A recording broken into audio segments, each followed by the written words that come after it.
हाय, good morning. आज सकाळ-सकाळी ना 2 parcel receive झाले आहेत आणि Meeshoवरून ना कुर्ता सेट मागवले आहेत.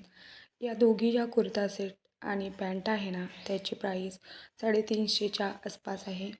प्राईसच्या अकॉर्डिंग ना त्याची क्वालिटी पण तशीच आहे, मस्त आहे. घरी तुम्ही घालू शकता किंवा कुठे बाहेर जायचं असेल तरी घालू शकताय. कम्फर्टेबल आहे, कॉटनमध्ये आहे आणि बघा घातल्यानंतर हे असं दिसतं आणि छान आहे ना. मस्त कधीतरी घालायचं असेल, आता उन्हाळा येतो आहे, मग गरमीमध्ये कॉटन छान असतं. तर अशा पद्धतीने सिंपल अशी मस्त कुर्ती आहे. आता दुसरी पण तुम्हाला ओपन करून दाखवते आणि घालून पण दाखवते. तर बघा आज दुपारी ना माझा जो Meeshoचा हाऊल व्हिडिओ येणार आहे, तर तो पण बघायला विसरू नका. या कुर्तीसोबत अजून पण कुर्ता सेट मागवले आहेत. आज दुपारीचा हाऊल व्हिडिओ बघायला अजिबात विसरू नका. आणि हो, त्यासाठी तुम्हाला चॅनेलला सबस्क्राईब करायला लागेल. हा व्हिडिओ आवडला तर चॅनेलला प्लीज सबस्क्राईब करा आणि असेच व्हिडिओ पाहत राहा. तोपर्यंत भेटूया पुढच्या व्हिडिओमध्ये. तोपर्यंत bye bye. Thank you for watching.